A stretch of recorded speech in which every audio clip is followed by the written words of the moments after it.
Do you think China will dominate the electric car market? You may be wrong. In the wake of surging electric vehicle sales in China, it might seem that the Chinese market has already won the EV race, meaning the race to secure global dominance of this new technology. But this judgment seems premature. Most commentary focuses on Chinese strength in EV technology and production, or the size of China's EV market. But this misses crucial factors that will affect how, and even whether, China's EVs are adopted across the world. The question is not just whether China will dominate the global EV market, but also whether the EV can help China achieve the technological, economic, and geopolitical power it seeks. In other words, even if China gets good at making EVs, will EVs be good for China? The EV is a clear example of an emerging industrial revolution, one that combines low-carbon and digital technology. So the country that takes the lead in producing and using EVs will likely be highly competitive on the world stage. Historical comparisons can help us understand what is at stake here. For example, consider the Chinese EVs or ability of the global rise of this during the 20th century, and its simultaneous domination of the traditional car industry. The US situation back then and the Chinese situation today share many similarities. In both cases, major technological change was happening within each country in parallel with a rise in their geopolitical power. And just as the traditional car became not only the main form of citizen transport, but also a key symbol of social change during the 20th century, so too will it be for the EV in the 21st. However, at the time of the mass adoption of the motor car, the US enjoyed a unique position. As a liberal capitalist country, its growing power was reassuring, or at least preferable to communism or fascism, for other powerful countries at the time, like the UK. The US also exemplified and exported forms of cultural creativity, including jazz and blues music, new fashion styles, and the technicolor movies that were hugely attractive to people across the world. These forms of cultural capital were heavily drawn onto the market. The American dream of personal car ownership, just one of the reasons there are now approximately 1.4 billion cars on Earth. It also helped that the car belonged to an entirely new industrial sector at that time, facing no established competition. None of these factors today apply to China regarding the EV. Most significant is China's almost total and, if anything, worsening absence of political acceptability and cultural attractiveness in overseas car markets, especially those of wealthy regions like Europe.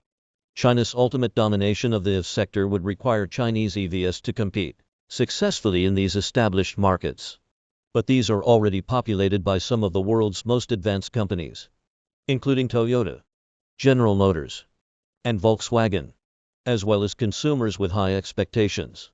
With the rise of car markets in developing countries like India, it's possible that Chinese EVs could achieve success even without making much headway into markets in the West.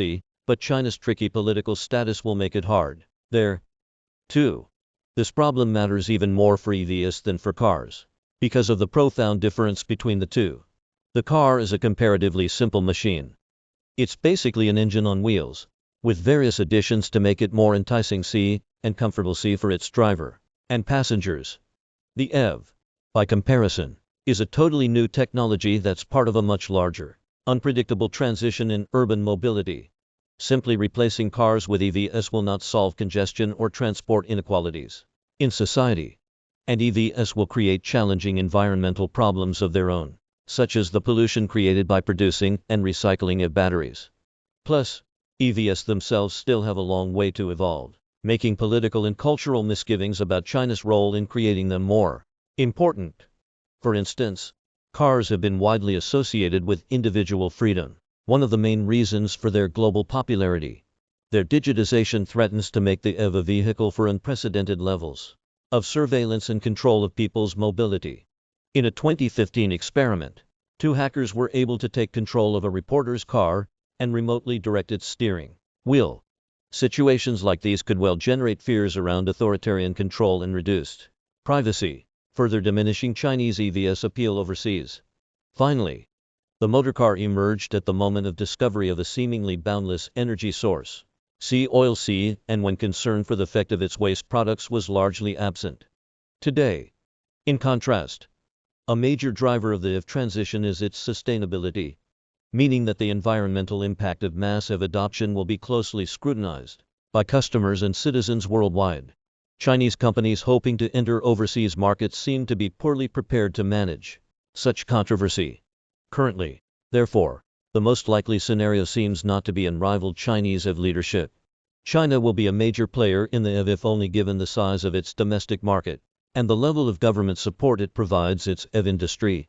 Yet this will increasingly be matched by intensifying competition with Western companies that are beginning to take the EV seriously, and that may be better placed to manage the complex social and political hurdles ahead for this new technology. Article by David Tyfield, Professor in Sustainable Transitions and Political Economy, Lancaster University. This article is republished from the conversation under a Creative Commons license. Read the original article.